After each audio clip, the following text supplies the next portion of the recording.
saya Salsabila Zahra. Kenalkan, nama saya Sandy Junior. Perkenalkan, nama saya Astrid Nurwidianti. Nah, di sini kami akan menjelaskan tentang keseimbangan pasar akibat subsidi. Mari kita lihat contohnya pada berikut ini. Nah, pengertian dari subsidi merupakan bagian dari pengeluaran pemerintah yang diberikan kepada produsen dan konsumen. Dengan adanya subsidi, maka harga jual barang akan menurun, keseimbangan pasarnya. Setelah subsidi akan bergerak ke kiri ke bawah. Pengaruh subsidi terhadap keseimbangan pasar berbanding terbalik dengan pengaruh pajak terhadap keseimbangan. Nah, efek dari subsidi itu yang pertama, menggeser kurva penawaran ke kanan bawah. Yang kedua, membentuk harga dan kuantitas keseimbangan yang baru, di mana harga setelah subsidi menurun dan kualitas setelah subsidi meningkat. Yang ketiga, terdapat pengeluaran pemerintah. Dan yang terakhir, terdapat penerimaan produsen dan konsumen dari subsidi. Nah, contoh soal 1, diketahui Q sama dengan 25 min P dan Q sama dengan 17 plus 2P. Terhadap barang dikenakan subsidi sebesar Rp4 per unit barang. Tentukan 1. Keseimbangan pasar sebelum subsidi. 2. Keseimbangan pasar setelah subsidi. 3. Total pajak yang diberikan pemerintah. 4. Pajak unit dan total yang diterima oleh konsumen. 5. Pajak unit dan total yang diterima oleh produsen. Baik, di sini saya akan menjelaskan penyelesaian dari contoh soal pertama. Pertama, kita diminta untuk mencari keseimbangan pasar sebelum subsidi. Nah, langkah awalnya kita akan memasukkan rumus fungsi permintaan dan fungsi penawaran. QD sama dengan QS, di mana QD itu 25 min P dan QS itu 17 plus 2P. Setelah kita masukkan, kita pindah ruaskan 17 ini ke sisi kiri. Nah, awalnya 17 ini bernilai positif atau plus. Ketika dipindah ruaskan akan menjadi min atau minus ya. Nah, P juga kita pindah ruaskan ke sisi kanan, maka menjadi plus. Karena awalnya adalah min. Gitu. Nah, lalu kita jumlahkan 25 dikurang 17 sama dengan 8 dan 2P plus P menjadi 3P. Kenapa? Karena P di sini itu sama saja bernilai 1P. Jadi 2P ditambah 1P menjadi 3P. Lalu kita pindah ruaskan P ini ke sisi kiri dan 3 ini akan menjadi pembagi. Nah, P sama dengan 8 dibagi 3. Hasilnya 2,7. Nah, 2,7 ini menjadi P0. P0 itu adalah harga keseimbangan awalnya. Lalu kita akan mencari Q0. Kita masukkan rumusnya yaitu 25 min P0 yang tadi ya. Lalu kita masukkan P0-nya 2,7.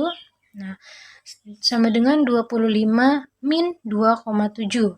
Hasilnya menjadi 22,3. Nah, di sini kita sudah menemukan E0 atau keseimbangan pasar sebelum subsidinya yaitu 22,3 dan 2,7. Kedua, kita akan mencari keseimbangan pasar setelah subsidi. Kita masukkan rumus fungsi penawaran karena subsidi, yaitu QSS sama dengan 17 plus 2P kurang S. Nah, S di sini adalah subsidi yang dikenakan terhadap barang tersebut. Berapa? Yaitu 4. Jadi, 17 plus 2P dikurang 4. 17 dikurang 4 sama dengan 13. Nah, QSS-nya menjadi 13 plus 2P. Lalu kita akan mencari keseimbangan baru, kita masukkan fungsi permintaan dan fungsi penawaran karena subsidi.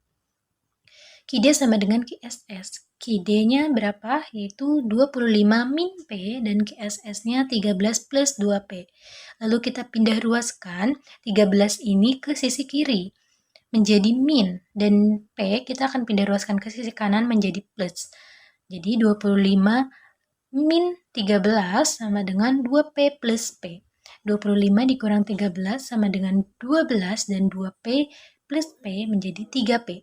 Lalu kita pindah ruaskan 3 ke kiri menjadi 12 dibagi 3 atau 12 per 3 sama dengan P. 12 dibagi 3 sama dengan 4 dan 4 ini menjadi harga keseimbangan setelah subsidi. Lalu kita akan mencari QS. QS itu adalah jumlah keseimbangan setelah subsidi ya. Nah, QS sama dengan 25 min PS. Kita masukkan PS tadi, jadi 25 min 4, 25 dikurang 4 sama dengan 21. Nah, di sini kita sudah menemukan keseimbangan pasarnya setelah subsidi yaitu 21 dan 4. Jadi kita akan mencari total subsidi yang diberikan oleh pemerintah. Rumusnya S sama dengan S kali QS. Total subsidi yang diberikan oleh pemerintah sama dengan subsidi dikali jumlah keseimbangan setelah subsidi. Subsidinya 4 dan QS-nya adalah 21. 4 dikali 21 hasilnya 84. Itu menjadi total subsidi yang diberikan oleh pemerintah. 4.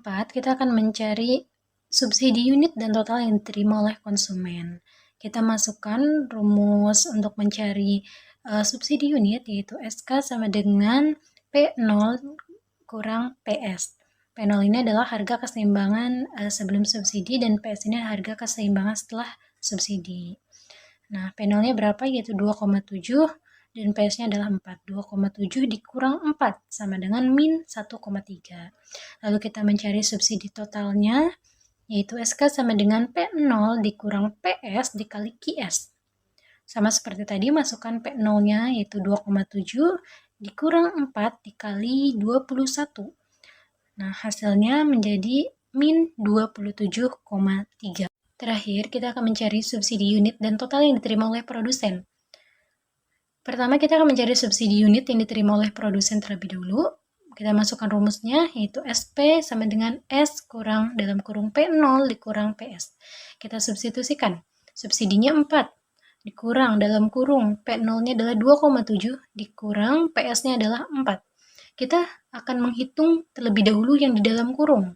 2,7 dikurang 4 sama dengan negatif 1,3. Nah, tanda negatif ketemu negatif akan menjadi positif.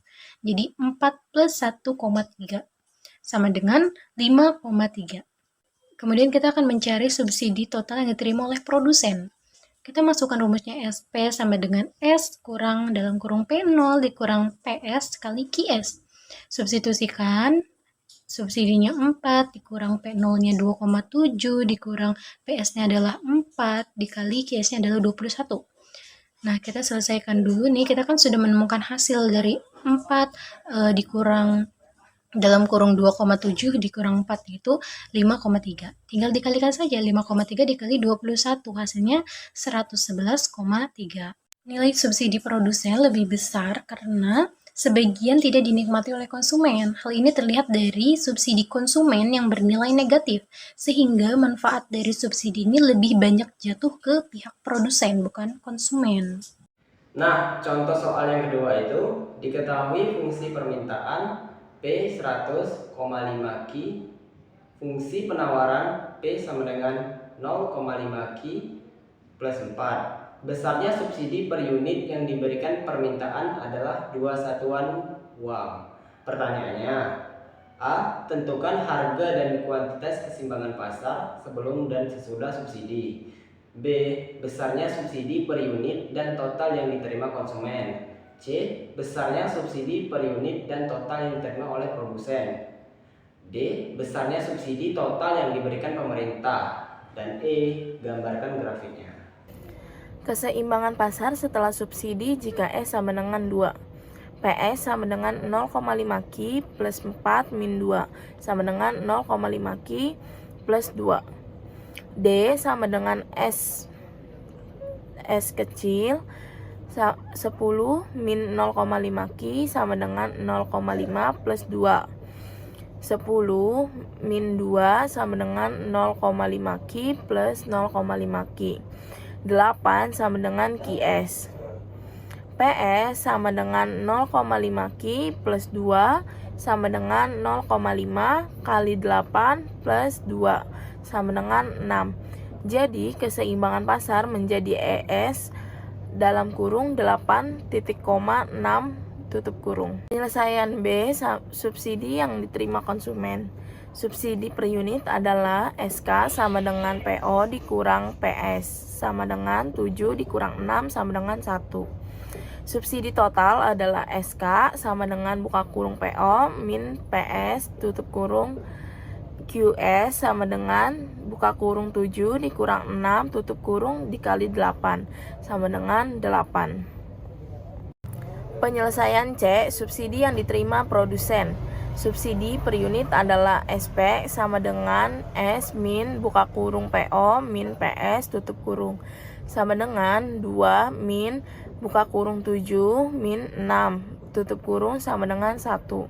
Subsidi total SP sama dengan buka kurung S min buka kurung PO min PS tutup kurung QS sama dengan 2 min buka kurung 7 min 6 tutup kurung dikali 8 sama dengan 8. Penyelesaian D, subsidi total yang diberikan pemerintah. S sama dengan S kecil dikali QS sama dengan 2 dikali 8 sama dengan 16. Atau S sama dengan SK plus SP sama dengan 8 ditambah 8 sama dengan 16. Penyelesaian E, titik koordinat fungsi. Itu ada tabel dan perhatikan tabelnya.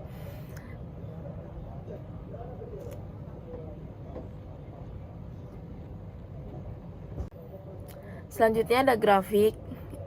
Perhatikan grafiknya, kita lihat dari sebelumnya yang E titik koordinat fungsi. Nah, masukkan dengan sesuai dengan angkanya. Grafik keseimbangan pasar sebelum dan sudah subsidi.